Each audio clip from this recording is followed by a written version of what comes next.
Welcome back, everybody, to Nain Shorts. My director has a few screws loose, but I think he's smart. I mean, I learn from him every day, so I guess he has something worth saying. I should listen. But welcome back. We're here again in Physique Magnifique at 387 Grand Avenue in South San Francisco.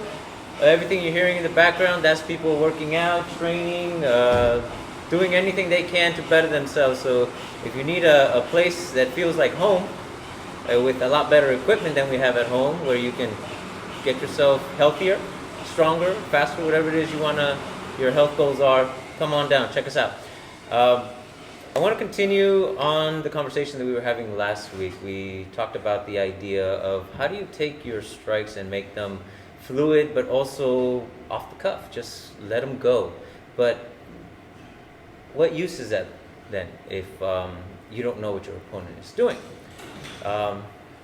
And a concept that we like to use in the Bladed Mind to kind of give you a sense of where things are, but without having to track them. Now, the reason why we don't want to track something with our eyes is because our eyes can only move so fast, and our brains take that information. So if something's moving fast, say like a hand, somebody's swinging hard, fast, you're going to eventually lose sight of it.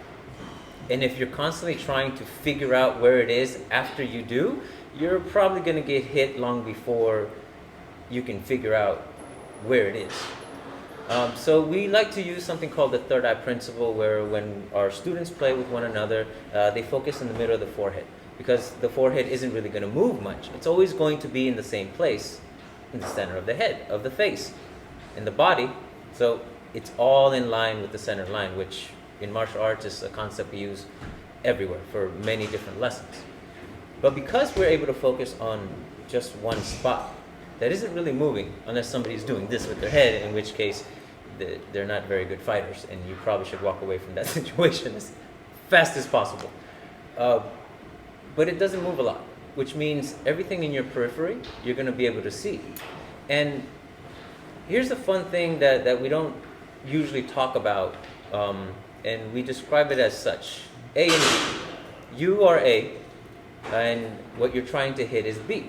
Not necessarily the opponent, but the things that you're aiming for, you're targeting. That's B. But like I just said, B is constantly changing. It's constantly shifting. Nobody's going to stand there and let you hit them where you want them to. So how then do you use what we've been talking about in the last couple of episodes to get them to give you what you want to hit, to put themselves in a position where you can hit them and hit them effectively when you want, where you want. And a lot of it has to do with the concept of, okay, what's actually going on in front of me? So I'm going to grab a stick right now, and we're going to talk about these concepts just a little bit. So regardless of what system you use or what angles of attack you use, whether you have 4, 5, or 37, it doesn't matter. Because if I'm trying to reach my target in front of me, I'm trying to hit with the tip of the stick. Now, if you see right here in this point, I stopped it, but the swing is this, right? Just a generic swing at an angle going down, whatever you call it, you call it. But if I stop here and I'm trying to hit with the tip of my stick, where's my hand? My hand had to have crossed your center line before it ever reached its target. And no matter what angle I'm doing, whether I'm coming down here, my hand still has to cross that center line. Now, Rick, would you mind joining me so we can actually give a two-sided demonstration? Thank you very much. Hey, Rick. Oh, wait, that's me. Hi, you. everybody. So just like I said, anytime he swings, before the tip reaches, his hand has to cross my center line. Now, if I'm freaking out and worrying about this, I'm going to miss everything that I am able to hit, because all I have to do is that. He switched directions. That went there, but his hand is still right there. It's still in the middle. Oh, look, I hit his arm. Oh, look, I hit his arm. I'm not doing anything fancy except just bringing my stick down, and I'm constantly hitting the arm. Now, why is this important? Because no matter what angle he's coming in order for him to hit me, he has to cross that, and in order for him to hold on to his stick, he has to be able to use his hand. So I'm not saying that we should hit the hand specifically. If you're that accurate, if you're that good, if you spent a lot of time, because I'm not going to kid you, it takes repetition. It takes a lot of information gathering for you to build a baseline to understand how the human is going to react to certain things. And let's start off with the most obvious. Somebody's trying to hit you. Their hand has to cross the center line in order for them to hit you. Even when we're doing empty hands, if I'm trying to hit him, it has to cross the center line. If I'm trying to hit his body, it has to cross something. So at one point or another, the point of contact has to cross the center line to get there. And more importantly, if you focus on everything behind the point of contact, say in the example, this is the fist, that's what I'm trying to hit. Oh look, he hit my arm. If he tries to hit me, oh look, I got his arm. And this is a simple technique, one that you've probably seen many, many times, but what we're not talking about isn't the idea of evading the punch.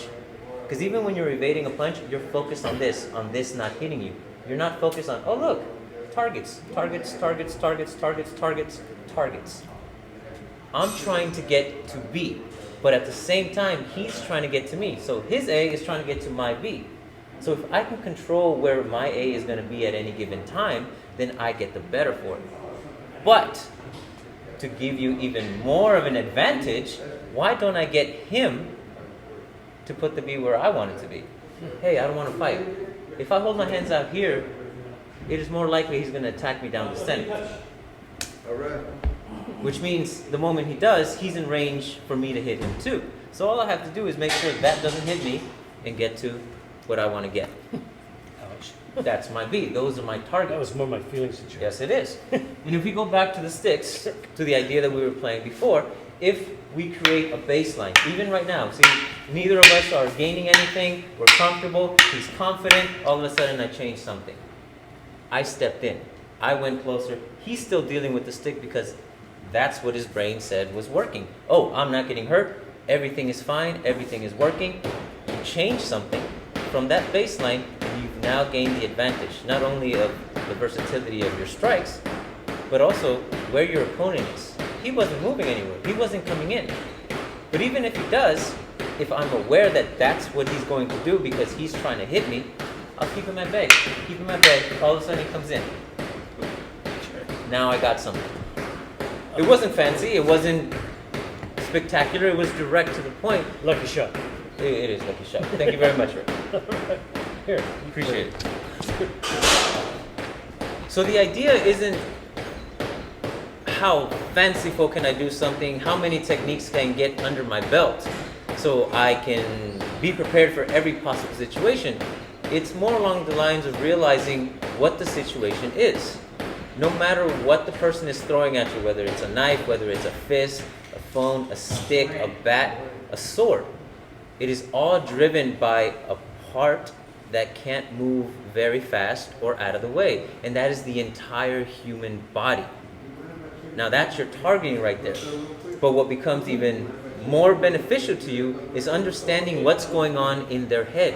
In their head, they want to hit you. And in order to accomplish that, there are certain ranges that they have to be in.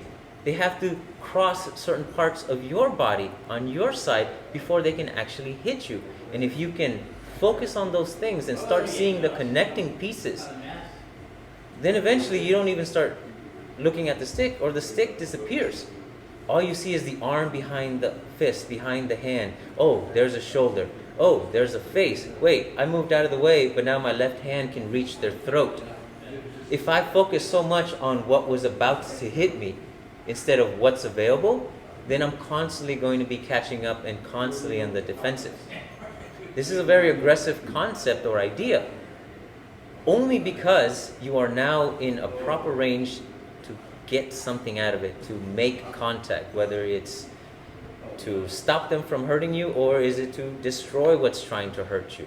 That's on you and your own biases or your own training. But focus on the things that can't move very fast. Where are they when you swing your stick? Where do they put themselves when you use your angles of attack? Can you manipulate them enough to put themselves in an awkward position or in a better position for you to get the most out of that situation? It's just a thought. but it's one that in the bladed mind we push even by the simple concepts that we start off at the beginning with our students, from not paying attention to tracking the hand. No, track the body.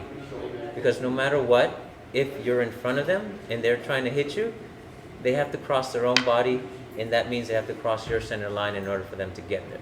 And if you know where that is, then you can move it ever so slightly, and their brain will think that you're so much further away, and they'll commit to something that's going to be more detrimental to them than anything else, because you understand what's going on, both physically and mentally.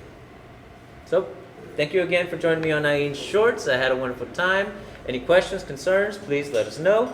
Like and subscribe if you haven't already. Tell your friends, and thank you very much for joining us. 3, 2, 1, cut!